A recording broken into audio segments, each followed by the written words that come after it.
What's up, everybody? It's your boy Chef from Off the Dome back in with another video. And as you know, today is the Wednesday wrap-up. So we're going to wrap some things up. All right, first we're going to talk about your boy Tekashi 6ix9ine, snitching once again, man. The dude said Trippie Redd was part of a gang called the 5'9 Brims. And they was basically transcribing the crowd, him explaining his songs in detail, telling them why he says certain things in the songs. And, you know, it's just, I get it. It happens in everyday life. People like Meek Mill, Snoop Dogg, 50 Cent, all of them, think it's messed up that he's doing this. And I do too in a way. But honestly, in life, you have to save your own skin. So that's what people do. And anytime you get involved in any type of legal activities, anytime you get involved in any inventions, matter of fact, making music, anything like that, when you're making a song, you got producers and writers, expect for one of them to try to take more credit than what they did, expect for them to try to screw you over. Same thing with gangs. All this brotherhood, these my niggas, I came up with them, we're forever going to be together. It's not true, unfortunately. It's really not true. And people fall victim to it every day. They make songs about it, sounding very sad that they like, these my homies, how'd they turn it back on me? It's the trick as old as day. And unlike the Italians back in the day, you can't just go around killing everybody that snitches on you. Because nowadays, there's too much technology, too much of a foot trail. There's too much everything to catch up with you. And that's the problem with 6ix9ine and all the guys that was in this game. As soon as people started telling, as soon as they had beef with people, they started retaliating.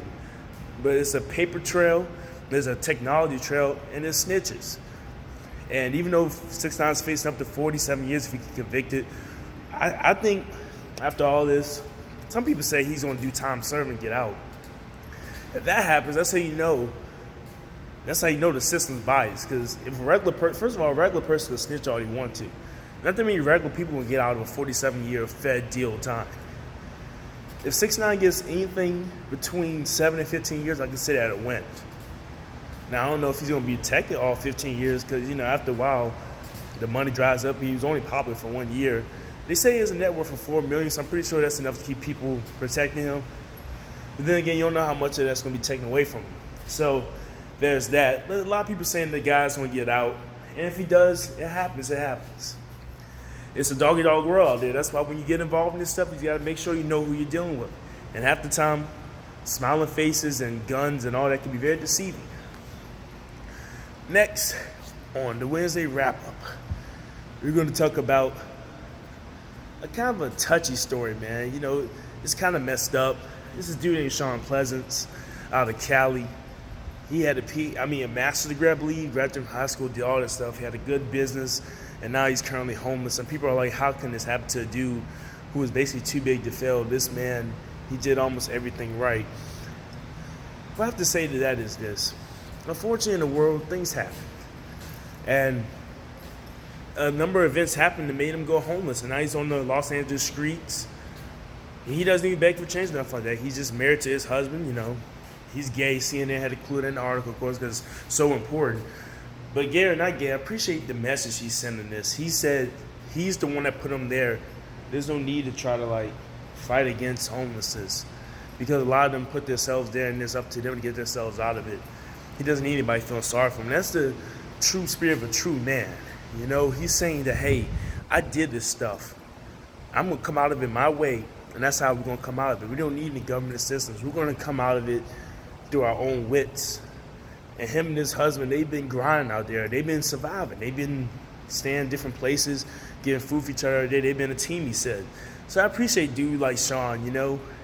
Instead of begging for change all day, he goes out there and he tries his best to make sure he meets ends meet, even though he's not currently at a residence. I hope things get better for him after this so people donate to him. It's the difference between asking for some food or asking for a little change so you get a beer or not. That's cool, but when you constantly do it every day and don't even try to at least get something for yourself, you become a leech. Yes, it's working. You know you don't have enough money to ever get a place again. It's going to be hard for you to get a place. You got to do some serious saving to get another place. You have to have a serious job change. And sometimes it seems hopeless. But it's better than just sitting outside begging every day, hoping you get that $20 than just going to work and grind it out. There's temp agencies, there's odd jobs, there's plenty of stuff you can do. And as Shawn proved, even in the busy city of Los Angeles, where there's millions of homeless people, unfortunately, him and his husband found a way to do something. The last story on the Wednesday wrap-up is about my man Post Malone and Young Thug. Post Malone, ladies and gentlemen, I believe has about, they said 19 entries on the Hot 100, 4 in the top 10. The second biggest week for an album in 2019, 2 weeks after Lover by Taylor Swift. And of course, unlike Taylor Swift, my boy Post Malone's singles are going to stick around. Sunflowers at number 10. That song's been on the chart for almost a year. You have songs with Travis Scott and Ozzy Osbourne. You have Goodbyes back in number 3. You have Circles. My favorite track on the album is Saint Torres. I don't know why I like it so much, but that line we said, got Versace on my dick. That shit sounds awesome. I don't know why, it just sounds awesome. But anyway, your boy Post making music, he making history, and you know, he's coming a long way. I remember everybody, and even myself, thought he's gonna be a one-hit wonder. But you look 4 years after White Iverson in 2019, the dude's literally one of the biggest acts of the year. There's only a few people ahead of him in sales and whatnot. I don't think there's that many people that could drop 400 plus K, you know, first week sales, let alone 100K. You got big artists barely be able to get 100K first week. And you can count on your hand, I believe. It's only a couple. At this point, you have Taylor, you have Drake, you have Taylor, you have Adele. You have Post, of course. You got Ed Sheeran if he dropped the actual album. You got Kendrick, and you probably got Bruno Mars. I think Bruno Mars' next album will do 400K. He's been growing album sales increasingly every time he drops an album, and all of his albums go double to 3 times platinum. They stick around. So other than those select few artists, there's not many artists that can have a huge week like this. But anyway, let me know what you think about these stories. It's your boy Chef from Off the Dome. Signing out. Please like, comment, share, and subscribe, and do all that stuff, man. You know, it really helps the channel out if you want to get more videos like this. Watch the video I did on August Alsina, what happened to August Alsina, and the fall off. That episode was on Kurt Cobain's. We have another fall off episode coming up later this week, and then next week's gonna be the season finale of the fall off, and we're probably gonna have Jesse McCartney or either T-Pain for the episode. So like, comment, share, subscribe. Thank you for everything you do. Peace out, it's your boy Chef from Off the Dome.